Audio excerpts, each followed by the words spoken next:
hematocrito. ¿Qué era el hematocrito? La cuantificación porcentual de los glóbulos rojos en un determinado volumen de sangre. Nuestro hematocrito normal es entre 40 y 50%. Después, resistencia. ¿Qué es la resistencia? Capacidad de los vasos de resistir al flujo. ¿Qué es el flujo? El volumen de sangre que pasa dentro de la luz de los vasos. Y por último, presión. La fuerza que ejerce el volumen por sobre las paredes de los vasos. Y hay dos presiones diferentes dependiendo del tiempo o del ciclo cardíaco, de la sístole o diástole. En la sístole hay una presión por sobre las paredes de los vasos en promedio de 120 milímetros de mercurio. Y en la diástole ventricular o cardíaca hay una presión de 80 milímetros de mercurio. ¿Está? Bueno. Último. Presión, flujo, resistencia, viscosidad, capacitancia, intensidad. Capacitancia, adaptabilidad y compliance son la misma cosa. ¿Está? Por si llegan a leer y encuentran esas palabras. Son lo mismo. Capacitancia, adaptabilidad o compliance. ¿Ya? Bueno. ¿Qué otra cosa era para memorizar? 5 puntos a ver para leer un electro. ¿Se recuerdan? Ritmo, frecuencia, eje, posición y rotación. ¿Cuál es la fórmula para saber los latidos por minuto de una frecuencia regular?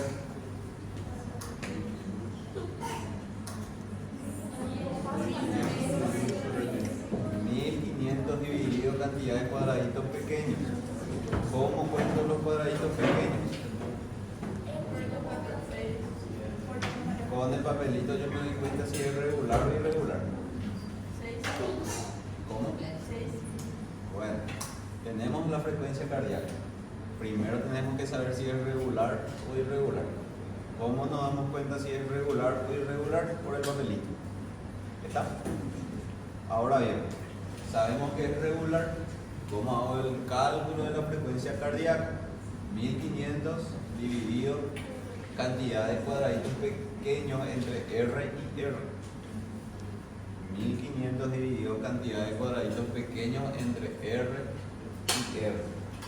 En un cuadradito grande, ¿cuántos cuadraditos pequeños hay? 5. En un cuadradito grande, ¿cuántos cuadraditos pequeños hay?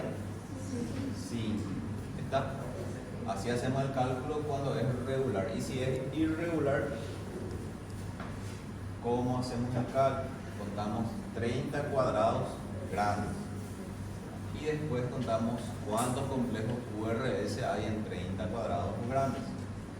Esa cantidad de complejos QRS en 30 cuadrados grandes multiplicamos por 10. ¿Está? Y nos sale así la frecuencia por minuto cuando es irregular. 30 cuadrados grandes equivalen a 6 segundos. Por eso se multiplica por 10. ¿Estamos? Después, ¿qué otra fórmula? Presión arterial media, que hablamos la clase pasada. ¿Cuál era la fórmula?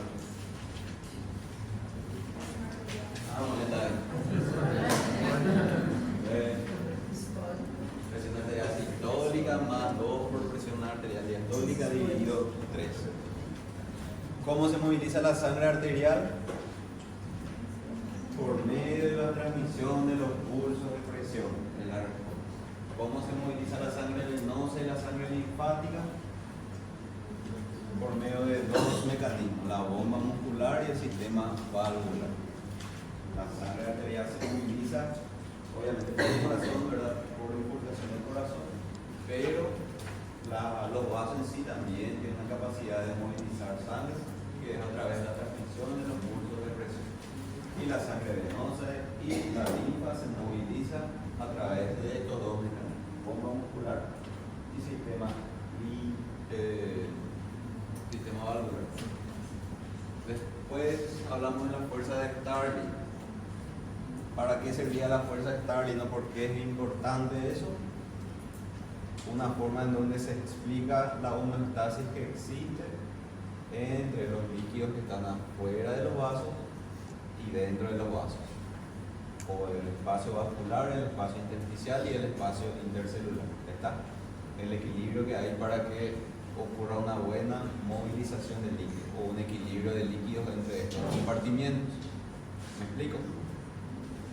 Se maneja entonces por medio de 4 presiones. Por separado se analiza. Hay 2 presiones que intentan meter líquido dentro del vaso y hay 2 presiones que intentan sacar líquido del vaso. Llegan a un equilibrio estas 4 presiones, entonces el líquido se mantiene constante. Tenemos una presión hidrostática intersticial, que es el líquido que está afuera, por gradiente, quiere entrar dentro del vaso. Normal. Tenemos la presión hidrostática capilar, que es la presión que está dentro, el líquido que está dentro del vaso, por gradiente, quiere salir fuera. Después tenemos la presión coloidosmótica plasmática. Si yo leo coloidosmótica, leo oncótica, sería lo mismo. Me estoy refiriendo a proteínas. La presión coloidosmótica plasmática está dada por la albúmina. ¿Y qué hace la albúmina? Arrastra el líquido. Entonces la albúmina mete el líquido de afuera para adentro. Después tenemos la presión coloidosmótica intersticial, que está dado por el ácido hialurónico y el colágeno. Bueno, lo mismo, estos arrastran también líquido, pero del espacio vascular para afuera, para el espacio intersticial. Son 4 presiones diferentes y los 4 se regulan entre sí, entran en equilibrio entre sí. Dicho de otra forma, llegan a tener una homeostasis del líquido a nivel capilar. ¿Ya? ¿Puedo contar en el examen? Sí. Cita de las fuerzas de Starling. ¿Se van a recordar en los 4? Bueno, vamos a preguntar.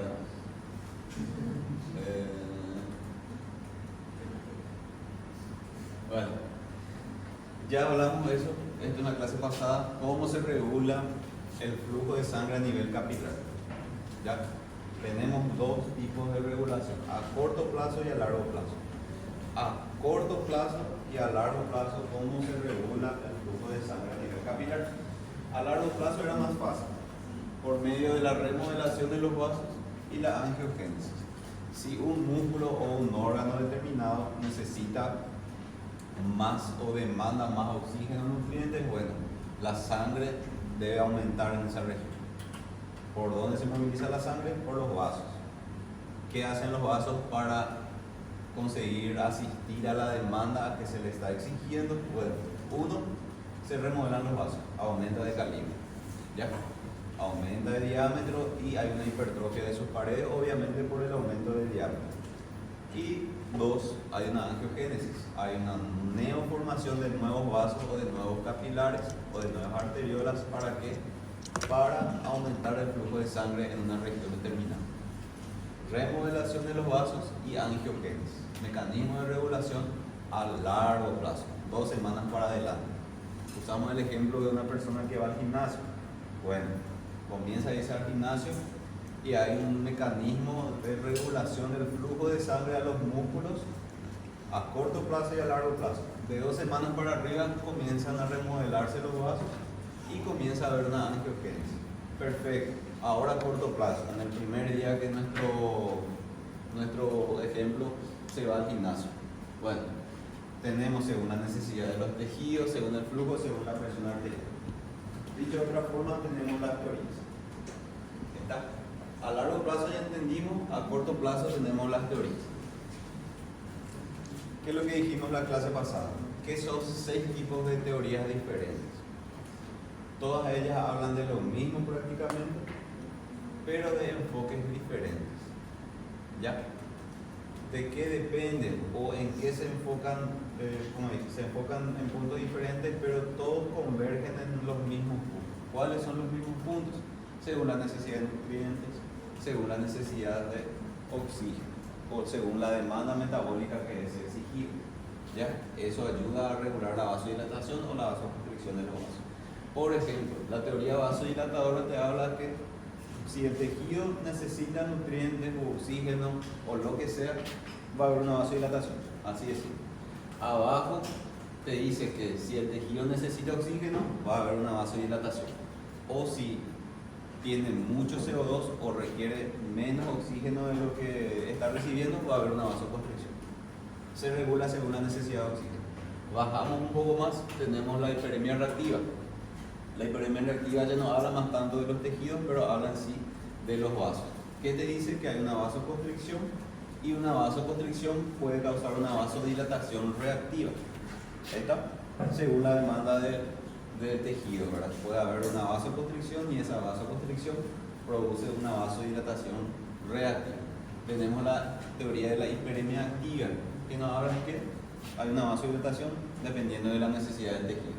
Después tenemos la teoría metabólica, que hay una vasodilatación o vasoconstricción dependiendo de la necesidad o los requerimientos del grupo celular específico. Y por último, la teoría miógena. ¿Qué es lo que habla la teoría miógena? Que una vasodilatación produce una vasoconstricción de forma refleja. Todos hablan prácticamente lo mismo, pero como le digo, todas convergen en los mismos puntos, que hay una vasodilatación y una vasoconstricción dependiendo de las necesidades de los nutrientes, de las necesidades metabólicas, de la necesidad de oxígeno, de la necesidad de expulsar desechos o CO2 de las células. Así se regula la sangre a nivel capilar. ¿Estamos? Bueno, ahora bien, el núcleo, ya hablamos, del sistema nervioso autónomo se encuentra en el tronco. ¿Dónde se encuentra? ¿Dónde se encuentra el núcleo, el centro vasomotor? El tronco encefálico. El tronco encefálico tiene el centro vasomotor y en el centro vasomotor se encuentra fibra del sistema nervioso autónomo, fibras nerviosas. El sistema nervioso autónomo consta de dos tipos de fibras nerviosas: sistema nervioso simpático y sistema nervioso parasimpático. Hablamos de las diferencias del sistema nervioso simpático y parasimpático. Y acá terminamos nuestro repaso. Sistema nervioso simpático está encargado del reflejo ataque-huida. ¿Qué es el reflejo ataque-huida? Le activa o le acelera a una persona para atacar o para huir. O cuando una persona está sometida a un estrés, bueno, se activa el reflejo ataque-huida. ¿Qué hace el sistema nervioso simpático? ¿Y qué es el reflejo ataque-huida? Ya dijimos, atacar y huir. Si yo quiero atacar y huir, ¿qué voy a hacer primero? Aumentar mi frecuencia cardíaca para que aumente mi fracción de eyección, ¿verdad? Para que aumente la sangre, bueno, a mi cuerpo. Específicamente, ¿qué parte de mi cuerpo se tiene que ir la mayor cantidad de sangre? Si yo voy a atacar o huir, en los músculos esqueléticos. ¿Qué quiere decir de otra forma? Que va a haber una vasodilatación de los músculos esqueléticos. Perfecto. Aumenta nuestra frecuencia cardíaca cuando el sistema nervioso simpático le activa mi nodo sinusal. Mi nodo sinusal va a aumentar la frecuencia de despolarización. ¿Por qué? Porque la negatividad de su potencial de membrana de reposo va a disminuir. ¿Se recuerdan que el potencial de membrana de reposo de las células cardíacas especializadas era de menos 60? Bueno, disminuye más su potencial de membrana de reposo por activación del sistema nervioso simpático o por estimulación del sistema nervioso simpático, creando así que el nodo sinusal sea mucho más fácil de despolarizarse. Se despolariza más rápido, aumenta la velocidad de conducción. Al aumentar la velocidad de conducción, aumenta la contractilidad cardíaca. Al aumentar la contractilidad cardíaca, aumenta el gasto cardíaco o aumenta la fracción de eyección o la potencia de eyección de la sangre. Estoy hablando muy rápido, ¿no? ¿Me entienden? Bueno, aparte de eso, hay una vasodilatación de los vasos de los músculos esqueléticos. ¿Por qué? Porque los músculos esqueléticos tienen que recibir más sangre justamente para atacar o huir. Tenemos 0,7 litros de sangre en nuestro cuerpo. Si aumentamos la sangre de nuestros músculos esqueléticos, de algún lugar se va a quitar. ¿Qué parte de nuestro cuerpo recibe menos sangre entonces? Si recibimos más acá, vamos a recibir menos acá. Recibimos más en los músculos, ¿y dónde vamos a recibir menos? En el tubo digestivo. ¿Qué quiere decir entonces? Que el sistema nervioso simpático va a acelerar prácticamente todo lo que nos viene a la cabeza, pero a excepción va a disminuir la motilidad o la actividad del tubo digestivo, ya por esa distribución de sangre. En contraparte tenemos el sistema nervioso parasimpático, ¿cuál es su función? le para al simpático. ¿Está? El parasimpático le para al simpático. ¿Qué pasa? Disminuye la frecuencia cardíaca, hiperpolarizando la membrana del nodo sinusal, tornándole más negativo y que sea más difícil de despolarizarse. ¿Qué causa eso? Baja la frecuencia cardíaca. Si baja la frecuencia cardíaca, baja la conducción nerviosa. Si baja la conducción nerviosa, baja la fuerza de contracción de los ventrículos. Si baja la fuerza de contracción de los ventrículos, disminuye la fracción de eyección o la fuerza de eyección de la sangre. ¿Está? Bueno, si es el antagonista del sistema nervioso simpático, quiere decir que en vez de producir una vasodilatación de los músculos esqueléticos, va a producir una vasoconstricción. ¿Ya? Y bueno, la sangre que dejó de ir a los músculos esqueléticos, ¿dónde va a irse? En el tubo digestivo. Dicho de otra forma, el sistema nervioso simpático inhibe la motilidad intestinal o disminuye la actividad intestinal y el parasimpático activa la motilidad intestinal. ¿Se entiende? Bueno.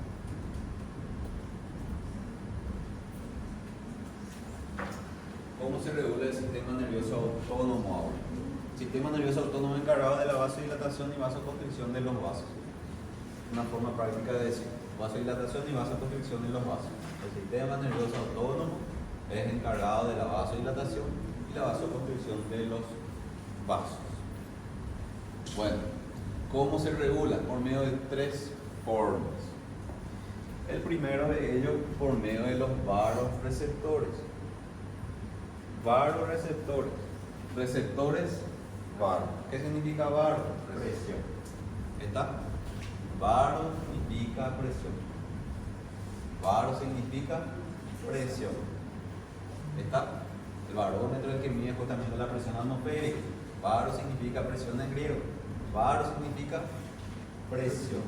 ¿Por qué digo esto? Porque el año pasado coloqué esto en el examen y muchos se confundieron. Porque no sabían que varo significaba presión. ¿Está? Bueno, entonces son receptores de la presión. Pregunta: ¿qué parte de nuestro cuerpo debe estar muy bien regulado de presión? Riñón. Bueno, analizando el riñón se encarga de regular la presión, pero no es afectado de una alteración directa de la alternancia de la presión arterial. Sí, más de forma crónica, ¿verdad? La presión arterial alta de forma crónica puede llegar a causar estragos en los riñones, pero más de forma crónica. De forma aguda también, ¿verdad? Pero el riñón justamente actúa como regulador de la presión arterial por medio de la eliminación de la orina, aumentando o disminuyendo la orina, ¿verdad? Ayuda a regular la presión. Pero bueno, también, ¿verdad? Pero hay otra parte más del cuerpo que necesita recibir una buena regulación de la presión arterial: el cerebro. ¿Está? Nuestro cerebro necesita tener una buena regulación de la presión para poder funcionar. Ahora bien, ¿dónde tienen que estar localizados los vasoreceptores entonces? Cerca del cerebro. ¿Dónde están los vasoreceptores? En la bifurcación carotídea. ¿Ya? ¿Se recuerdan? La bifurcación carotídea. ¿Dónde está? ¿Dónde están los anatomistas? ¿Saben cuál es la carótida? ¿Dónde está la carótida? ¿En la pierna? ¿No? ¿Dónde está la carótida? Está en la región cervical. ¿Está? ¿Rama de quién es la carótida? ¿Las dos ramas son de la aorta o una sola?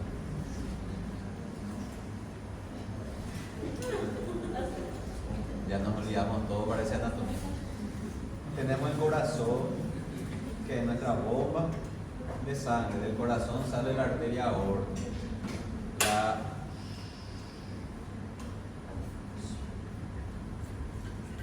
La arteria aorta tiene su porción ascendente, tiene un callado, tiene una porción descendente. La porción descendente se divide en torácica y abdominal.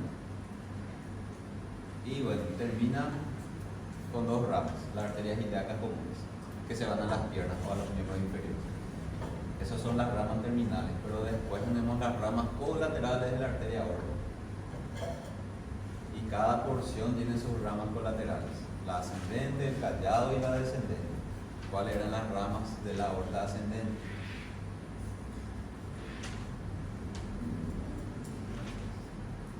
Dos ramas colaterales tiene la aorta ascendente.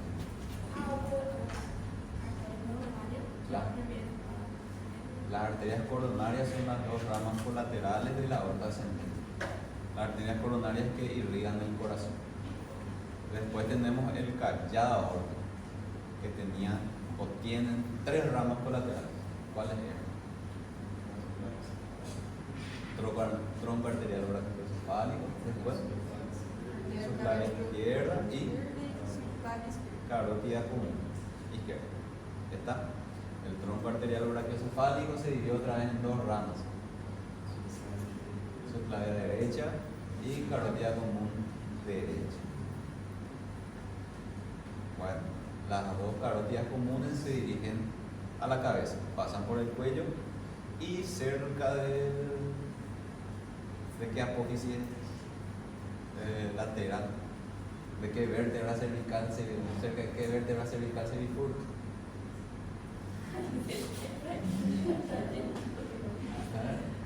El año pasado era de anatomía, tenía su punto de relación.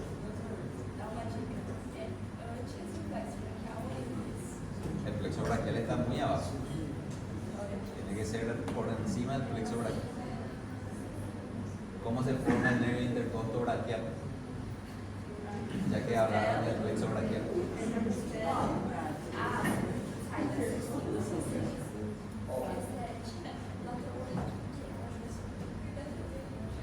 Perfecto.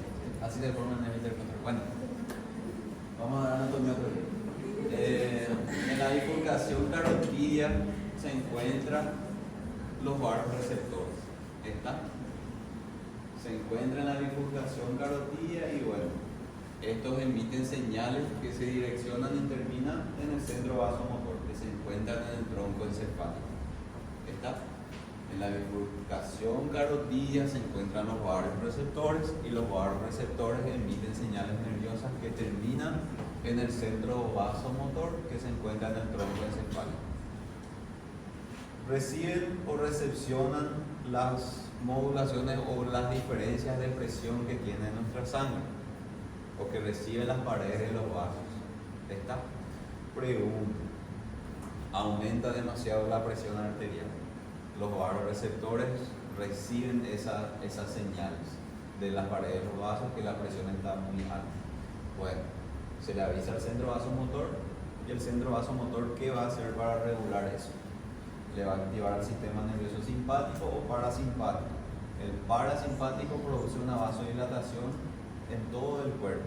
Si vamos a comenzar a colocar la diferencia principal entre vasodilatación y vasoconstricción en el sistema nervioso parasimpático, gana la vasodilatación. Y si gana la vasodilatación, va a crear que disminuya la presión arterial. ¿Está? ¿Qué pasa si la presión está muy baja? Los vasoreceptores reciben esa señal, envían esa señal al centro vasomotor y el simpático va a crear una vasoconstricción, aumentando así la presión arterial. ¿Está? Digo que el simpático aumenta la presión y el parasimpático disminuye la presión por una vasoconstricción del simpático y vasodilatación del parasimpático. Pero eso ocurre sumando y restando ya, sería en general, porque sabemos que tanto el simpático como el parasimpático pueden producir vasodilatación o vasoconstricción, dependiendo del lugar, lo que dijimos recién, ¿verdad? Pero en general, cuando hacemos nuestras sumas y nuestras restas, gana la vasoconstricción en el simpático y la vasodilatación en el parasimpático. Dicho de otra forma y en resumen, bueno, los vasoreceptores recepcionan las diferencias de presión que reciben nuestros vasos, envían la señal en el centro vasomotor del tronco encefálico y el tronco encefálico se encarga de regular la presión. ¿Está? Bueno, después tenemos los quimioreceptores. Los quimiorreceptores, ¿qué son? Su nombre también dice, quimio de química, O2 y CO2. Los quimiorreceptores, ¿dónde se encuentran? Sorpresa, se encuentra también en la bifurcación carotina, en el mismo lugar que los varoreceptores. ¿Cuáles son las funciones de los quimiorreceptores? Bueno, ven y detectan las oscilaciones que existen entre O2 y CO2, principalmente de CO2. ¿Ya? Si hay demasiado O2 en la sangre o demasiado CO2 en la sangre, nuestros quimiorreceptores detectan eso, que también está cerca del cerebro, porque sabemos que nuestro cerebro debe recibir una cantidad exacta de oxígeno para un buen metabolismo y un buen funcionamiento. Por eso, bueno, se encuentra cerca de la cabeza, ¿verdad? Repito, los varoreceptores tienen receptores que regulan la presión, regulando el sistema nervioso autónomo, simpático y parasimpático. Pero también están los quimiorreceptores que también le regulan el sistema nervioso autónomo. ¿Receptores de qué son los quimiorreceptores? De O2 y CO2, principalmente de CO2. ¿Perdón? Bueno, de forma indirecta sí. ¿Por qué? Porque cuando hay un aumento de CO2 en la sangre, esto se convierte en libera protones. Bueno, nosotros tenemos un aumento de CO2 en la sangre, el CO2 se mezcla con agua y sale H2CO3, que eso se divide otra vez, se convierte en agua y libera moléculas de hidrógeno. Y el hidrógeno, bueno, es un ácido. De forma indirecta sí, el aumento de CO2 acidifica la sangre. Pero bueno, ¿qué recepciona los quimiorreceptores? El CO2 específico, no la acidez.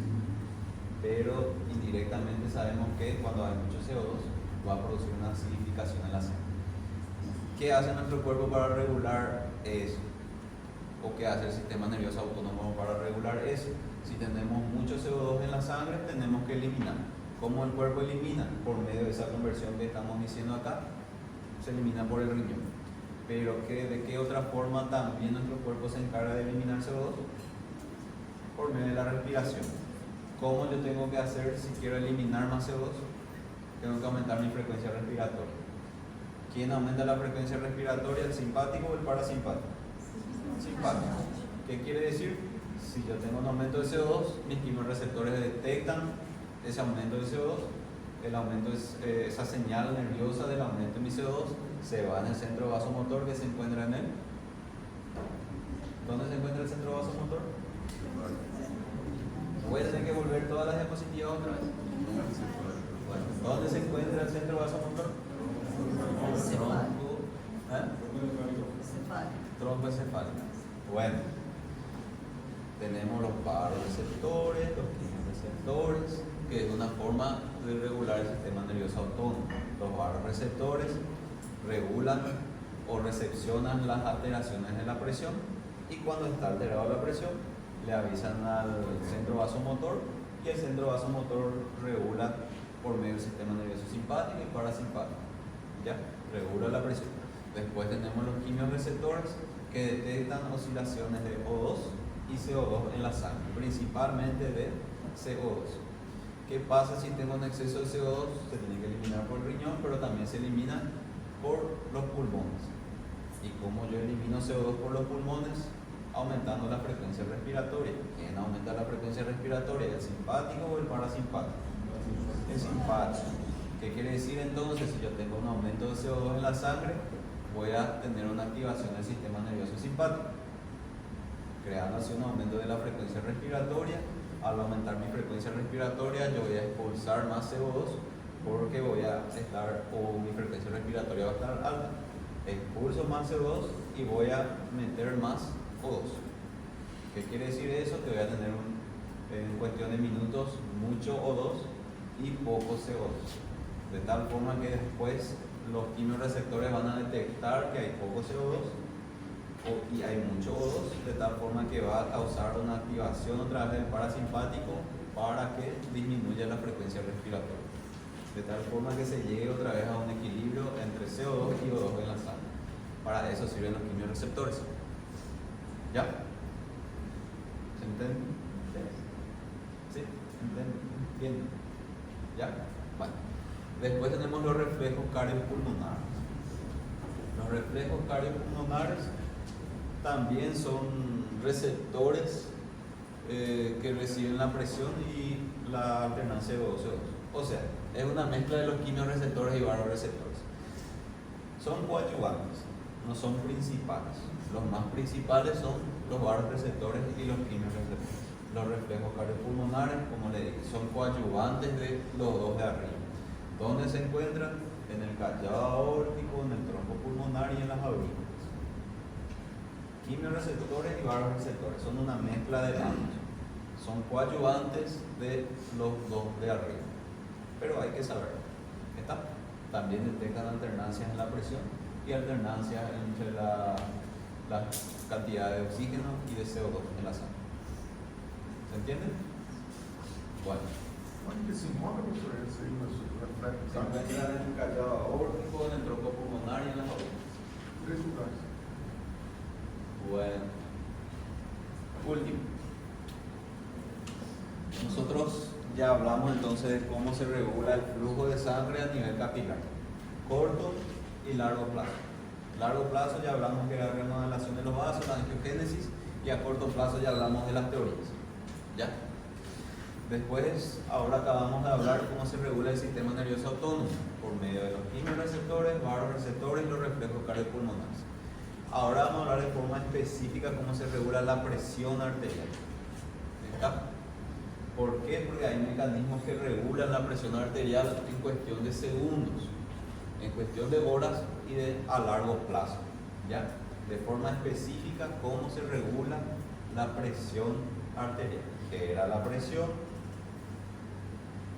¿Qué era la presión? ¿Qué era la presión? Voy a volver a la segunda diapositiva. La fuerza que ejerce la sangre por sobre las paredes de los vasos. Bueno, ¿cómo se regula esa fuerza o esa presión? Tiene una regulación o una respuesta rápida de segundos a horas, una respuesta regular de horas a días y una respuesta a largo plazo. Sorpresa, ¿cómo se regulan de forma rápida? Segundos a horas, quimiorreceptores, vasoreceptores. ¿Está? Quimiorreceptores y vasoreceptores, ¿cómo detectan esas oscilaciones de forma rápida? Tiene una respuesta en segundos a horas. Después tenemos el mecanismo de isquemia del sistema nervioso central. ¿Cómo dice su nombre? Cuando el sistema nervioso central sufre una isquemia, hay un mecanismo que salvaguarda o que cuida el sistema nervioso central. Ejemplo, ¿o de qué estoy hablando de isquemia? Cuando hay una muerte celular. ¿Ya? Una muerte celular en donde? En el sistema nervioso central. Cuando hay una lesión en el sistema nervioso central, el cuerpo trata de resolver esa lesión. ¿Y cómo se le denomina? Bueno, mecanismo de isquemia del sistema nervioso central. ¿Mi mecanismo o el mecanismo de ustedes de isquemia del sistema nervioso central está activado? No. ¿Por qué no está activado? Porque ustedes no están con una isquemia en sus cerebros. ¿Está? Solo se activa cuando hay una isquemia o cuando hay una injuria neuronal. Ejemplo, tenemos un ACV, un ACV isquémico o un ACV hemorrágico. Ejemplo, tenemos un ACV isquémico. Dos principales causas del ACV isquémico: cuando hay una arritmia en el corazón, la arritmia en el corazón forma un coágulo y ese coágulo sale del corazón, termina en el cerebro y acaba trancando o entupiendo una arteria. Y bueno, esa región que es irrigada por la arteria deja de ser irrigada. ¿Por qué? Porque el coágulo creó o entupió el vaso. De otra forma, deja de irse sangre a un área del cerebro. ¿Qué pasa con esa área del cerebro? Comienza a isquemizarse o comienza a morir porque no recibe más oxígeno. ¿Ya? ¿Qué hace el cuerpo para tratar de resolver eso? El cuerpo aumenta la presión arterial. ¿Ya? ¿Por qué? Porque el cuerpo interpreta que un área del cerebro no está recibiendo oxígeno. ¿qué voy a hacer? Voy a aumentar la presión para que aumente el flujo en esa área. ¿Está? Ese es el mecanismo de isquemia del sistema nervioso central. Ocurre cuando hay una isquemia en el sistema nervioso central. Repito, un paciente que tiene un ACV isquémico es el ejemplo más práctico y más claro. Tiene un ACV isquémico. Dijimos cuáles son las dos principales causas del ACV isquémico. Una es cuando se forma una embolia o un coágulo en un corazón que tiene una arritmia. Aumenta la turbulencia, se unen los glóbulos rojos, o si un paciente tiene una viscosidad aumentada, predispone también a la formación de coágulos.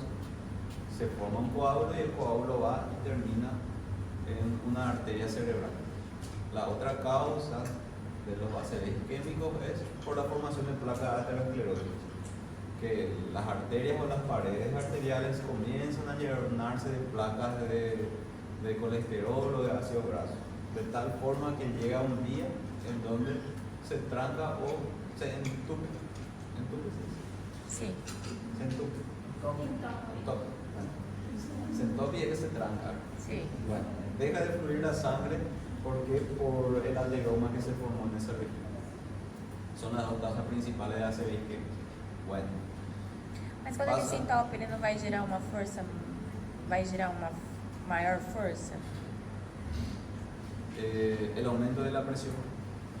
Sí, y es la forma en que el cuerpo trata de resolver. Obviamente no resuelve, ¿verdad?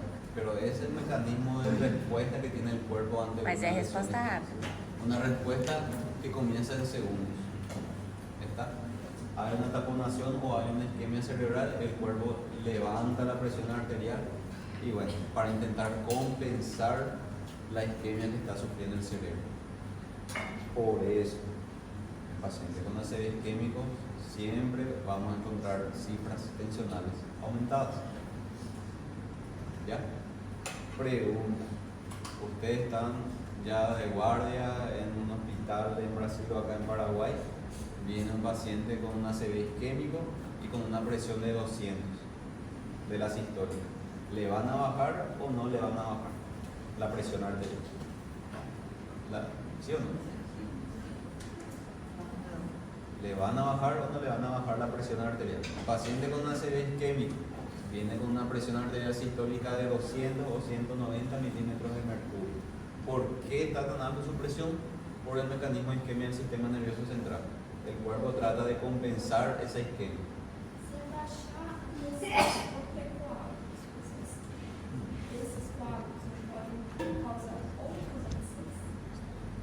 Sí. Entonces, ¿cuál es la respuesta? ¿Le vas a bajar o no le vas a bajar? ¿Perdón? Abaixa ela, mas de forma mais gradativa, não se não tivesse no caso. Sí.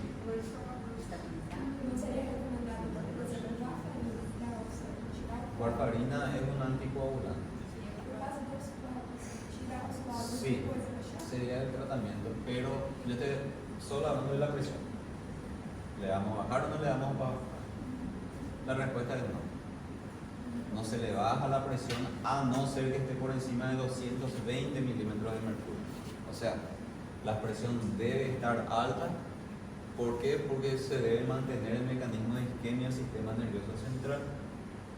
¿Qué pasa si yo reduzco la presión arterial de forma brusca, provoco una vasodilatación? Eso puede movilizar el coágulo y puede causar más estragos aún en el cerebro. De tal forma que debe mantener cifras tensionales aumentadas o altas en un paciente que viene con ACV isquémico.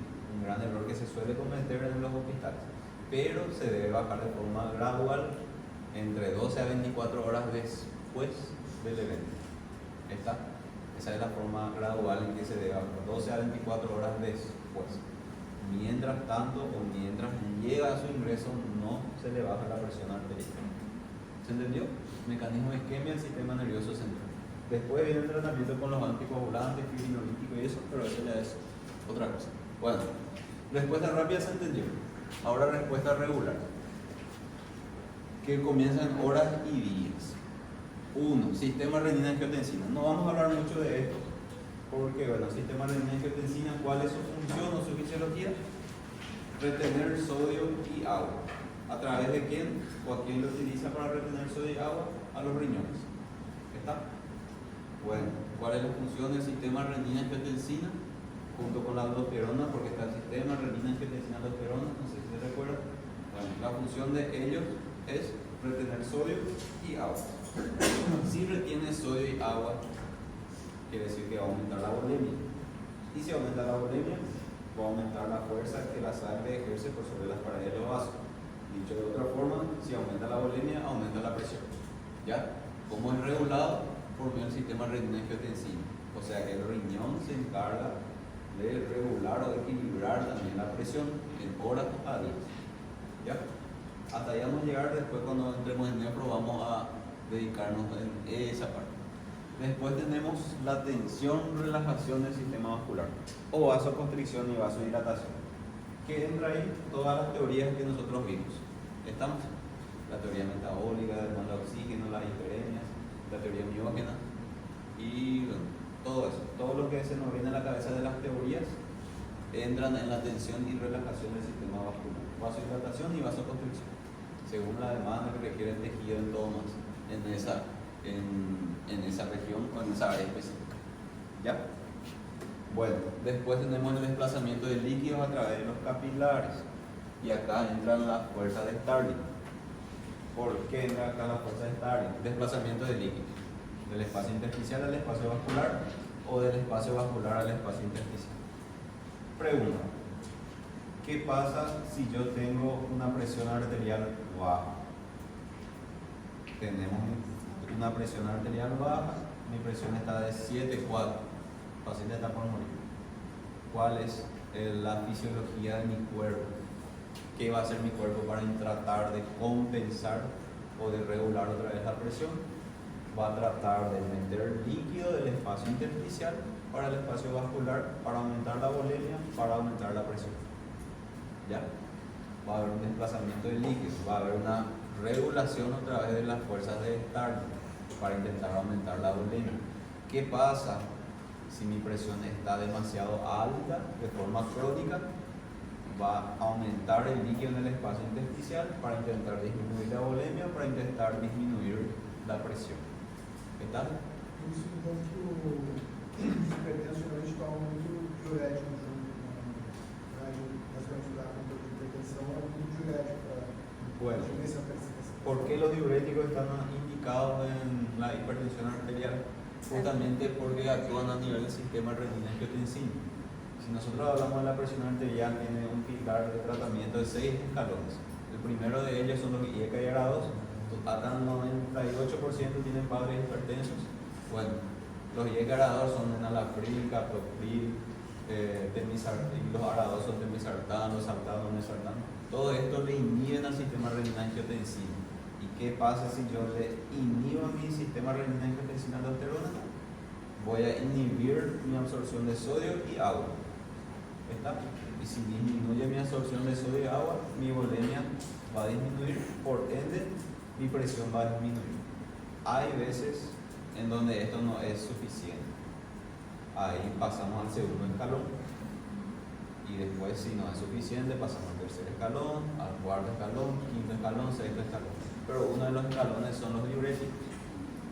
Y en los diuréticos, bueno, ya de forma específica hacen que se pierda agua por los riñones. ¿Está? Y justamente al reducir la volemia también reduce la presión arterial.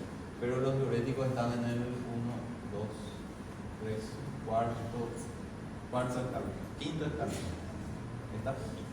Bueno, pero sí también forma parte de la regulación de la presión arterial cuando nosotros intentamos disminuir la volemia.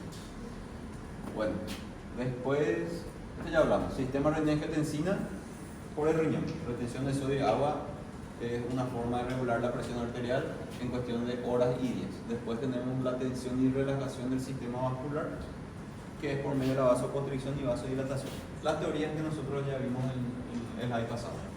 Después el desplazamiento del líquido a través del capilar, las fuerzas de Starling. La movilización del líquido en donde sale del espacio intersticial, entra en el espacio vascular, cómo se regula para llegar a una homeostasis de la presión arterial.